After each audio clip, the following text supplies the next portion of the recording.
नमस्कार दोस्तों कुछ शख्सियतें ऐसा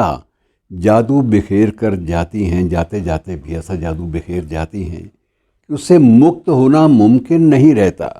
कुछ ऐसा ही जादू बिखेर गए हैं हमारे प्रोफेसर हिम्मत सिंह सिन्हा, डॉक्टर हिम्मत सिंह सिन्हा नाजिम, कि उनको याद करने का सिलसिला अब भी चला जा रहा है। और लगता है कि कहीं ना कहीं उन्होंने अपनी ज़िंदगी में अपने हाव भाव से, अपने अपने बर्ताव से, अपनी विद्वत्ता से अपने आसपास के लोगों को इतना ज़्यादा प्रभावित कर दिया था कि जैसे लगता था कि उनकी ज़िंदगी जो है नाजिम साहब के ज़िक्र के बिना अधूरी है। पिछले हफ्ते ये, हालांकि एक सप्ताह भी अभी नहीं बीता उनको रुखसत हुए, उनको विदा लिए हुए,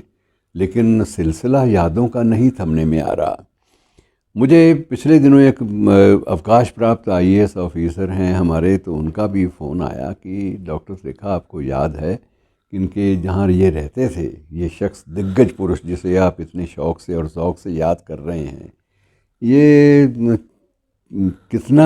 कैसे छोटे मकान में रहते थे आखिरी दम तक। तो मैंने कहा जी आप बता ही दीजिए, मैंने देखा तो हुआ है पर आपके मुख से सुनना जो है वो बड़ा अच्छा लगेगा। उन्होंने कहा कि 5 मरले का मकान भी नहीं था इनका, लेकिन वो मकान इतना ज़्यादा वुसअत से भरा हुआ था, व्यापकता से भरा हुआ था कि बड़े से बड़ा आदमी वहाँ पर आ जाता था और छोटे से छोटा जो शायर है, जवान शायर, वो भी चला आता था कि इस शख्स को बाकायदा प्रणाम किए बिना, बाकायदा इनको नमस्कार किए बिना कैसे गुज़र जाएं। अदब की गलियों में, इस क्षेत्र में अदब की गलियों में या अदब के बाज़ारों में या अदब के कूचों में प्रवेश करना भी ये समझा जाता था कि नाजिम साहब की दुआओं के बिना प्रवेश करना भी मुमकिन नहीं होगा। मित्रों, हरियाणा उर्दू अकेडमी हमारी ने 5 बड़े अदीबों, उर्दू के अदीबों पर विशेष रूप से कुछ सामग्री प्रकाशित की, छोटी छोटी पुस्तिकाएँ,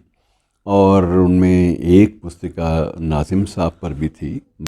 सो इन्हीं 5 पुस्तिकाओं में जो नायक थे, जो महानायक जिनके बारे में ये पुस्तकें, जिनकी उपलब्धियों को समर्पित थी, उनमें कुमार पानीपति साहब भी थे, डॉक्टर कुमार पानीपति, चांद साहब, और राणा गन्नौरी साहब, के ऋषि साहब, और उसके साथ ही ये अपने प्रोफेसर हिम्मत सिंह सिन्हा नाजिम। तो प्रोफेसर हिम्मत सिंह सिन्हा नाजिम की जो शख्सियत थी वो इन सब से हटकर थी। हटकर इसलिए थे कि अपने अंदाज में बेहद सादा दिल इंसान होने के बावजूद अपने ज्ञान में, अपने नॉलेज में और अपनी अदबियात की अलग अलग सिनफ़ों में जानकारी के बूते पर ये सबसे आगे निकल जाते थे। बात करते थे तो लगता था कि जैसे इनसे कुछ न कुछ लिया ही जा सकता है, इनको कुछ दिया जा ही नहीं सकता। इस शख्स के पास पहले इतना सरमाया है ज्ञान का कि उस ज्ञान के सरमाए से जितना भी कुछ ले सके, बड़ी खुशनसीबी वाली बात होगी। पिछले दिनों डॉक्टर राणा गन्नौरी का भी फ़ोन आया, वो भी याद कर रहे थे, भाई तुमने 5 पर छापे थे पुस्तिकाएँ, 5 शायरों पर, 5 अदीबों पर हरियाणा के, और 3 तो गए।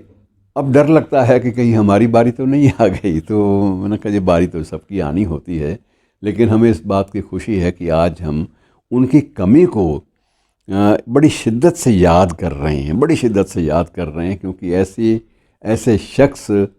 शायद आने वाले वक्त में हमारे सामने नहीं आएंगे। जैसे गालिब का कोई बदल नहीं है।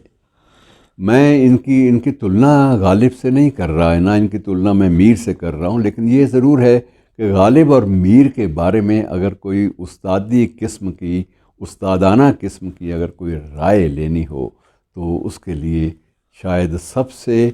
सही शख्सियत नाजिम साहब की थी, कि जो हर बात में आपको बांध लेते थे और आपको बताते थे कि आप कहाँ घूम रहे हैं मियाँ, गालिब तो यहाँ बैठे हैं, आप कहाँ जा रहे हैं, मीर तो इधर बाईं तरफ मेरे बैठे हैं और मुझे नज़र आ रहे हैं, मैं आपको मीर के बारे में 20 बातें बता सकता हूँ। तो ये जो ख़ासियत होती है कि किसी भी शायर में, किसी अदीब में डूब जाना और डूब कर उस ज्ञान को पूरी तरह से अपने पास रखना और फिर ज्ञान को खुले मन से बांट देना, ये एक बहुत बड़ी बात होती है। और ऐसी बातों के लिए ये नाजिम साहब जैसी शख्सियतें लंबे अरसे तक याद की जाएंगी, क्योंकि इनकी क्योंकि ऐसी प्रतिभाओं का अकाल है मित्रों, अकाल। और इस अकाल में ये लोग याद आते रहेंगे और नमन करते रहिए। और